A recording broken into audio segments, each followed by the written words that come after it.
Okay, this is the installation of the Jetta Trunk Fix. The first part that you're going to need to look for is this one here. Notice that it's much thicker than the part that breaks all the time. It's going to slip. There's a groove here. It's going to slip right over this groove here. Okay? And this piece here will now be able to push against the new installed part. Okay? So now what you're going to need is the support part. Okay, and notice there's a little hump here that goes up. That's the side you're looking for. That side goes against here, and then there's holes here. These holes line up with holes on the motor. Okay, this actuator motor.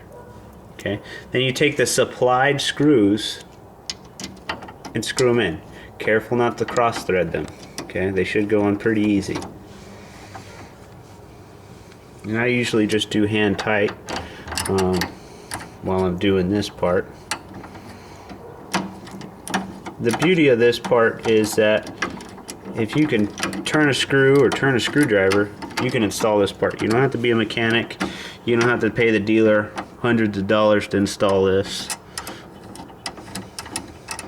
We know they would, right? Okay. This I just come through with a screwdriver. It shouldn't be real tight. You don't have to really snug down on it. Just to where it's good and snug. Okay. Now you'll see, you want to notice this gap here. Okay, this gap, there should be a gap there. Okay, if there's not, some people have the problems of this rod here. Look at this rod. Okay, and they'll have the problem of this being too far apart. It could even be there and the trunk not open.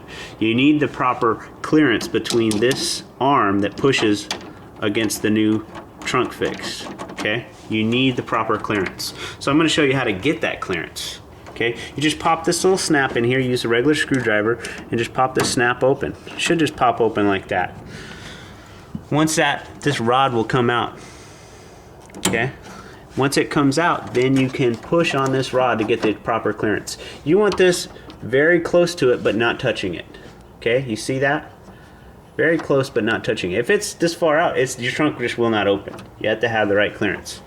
Then once it's the right clearance, close to it, but not touching it, and then you just push this back in, okay, snap the rod. Okay, now to test it, before we put all those 13 screws in, we're going to want to test it to make sure it works, because you don't want to take those apart again, right? Voila, the trunk opens. If it does not open, then take this part again and adjust it, okay? Then you need to have this closer, okay? And once you get that adjusted properly, then you can go ahead and reinstall. There's two holes that fit right in here. Okay, this slides right up in there. And then put the 13 screws back in. Okay, and then you're done. That's it. You won't ever have to do this again.